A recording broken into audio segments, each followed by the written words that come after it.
HP ലാപ്ടോപ്പിൽ 360 ലാപ്ടോപ്പിന്റെ mother ബോർഡാണ്. ഇത് ഡെഡ് കണ്ടീഷനിൽ വന്ന ലാപ്ടോപ്പാണ്. ഇത് ചെക്ക് ചെയ്ത് നോക്കുമ്പോൾ ഇതിന്റെ ചാർജിങ് സൈഡിലെ IC ഓവർ ഹീറ്റ് ആവാണ്. ലാപ്ടോപ്പ് ടോട്ടലി ഭയങ്കരമായിട്ട് ഹീറ്റ് ആവണം ഓവർ കറണ്ട് എടുത്തിട്ട്.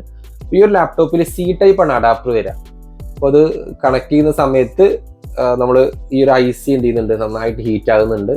അപ്പോൾ ഈ ഒരു IC നോർമൽ ലാപ്ടോപ്പിൽ വരുന്ന ലെഗ് ICന്ന് ഡിഫറെൻ്റ് ആയിട്ട് ഒരു വോൾ IC ആണ് വരുന്നത്. ഇതിന്റെ റീപ്ലേസിങ് കുറച്ചൊരു കോംപ്ലിക്കേറ്റഡ് ആണ്. എന്തെങ്കിലും ചെറിയൊരു ഫാൾട്ട് വന്നാൽ നമ്മൾ രണ്ടാമതും ഒരു 1 hours 2 hours ഒക്കെ വീട് റീബോൾ ചെയ്യാനൊക്കെ സമയമെടുക്കും.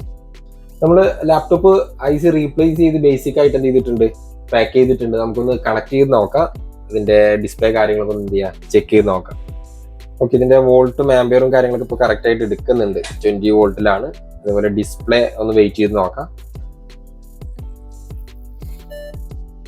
ഓക്കെ, ലാപ്ടോപ്പ് ഇപ്പോൾ പവർ ഓൺ ആയിട്ടുണ്ട്. അപ്പോൾ നിലവിൽ ഇതിന്റെ ആ ഒരു ICയുടെ ഇഷ്യൂ മാത്രമേ ഉള്ളൂ. ഒന്നെങ്കിൽ ലാപ്ടോപ്പിലെ ആ ഒരു ചാർജിങ് കൺട്രോളർ IC ഡസ്റ്റ് ആയിട്ട് ഷോർട്ട് ആയതാണ്, അല്ലെങ്കിൽ നമുക്ക് അഡാപ്റ്റർ വഴി ഓവർ വോൾട്ടേജ് എന്നിട്ട് ഡാമേജ് ആയിട്ടുള്ളതാണ്.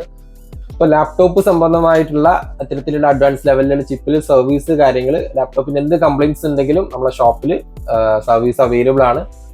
മാക്ബുക്കിന്റെ സർവീസ്, അതുപോലെ എല്ലാ ബ്രാൻഡുകൾ മൾട്ടി ബ്രാൻഡ് ആയിട്ടുള്ള സർവീസ് നമ്മുടെ ഷോപ്പിൽ നമ്മൾ പ്രൊവൈഡ് ചെയ്യുന്നു.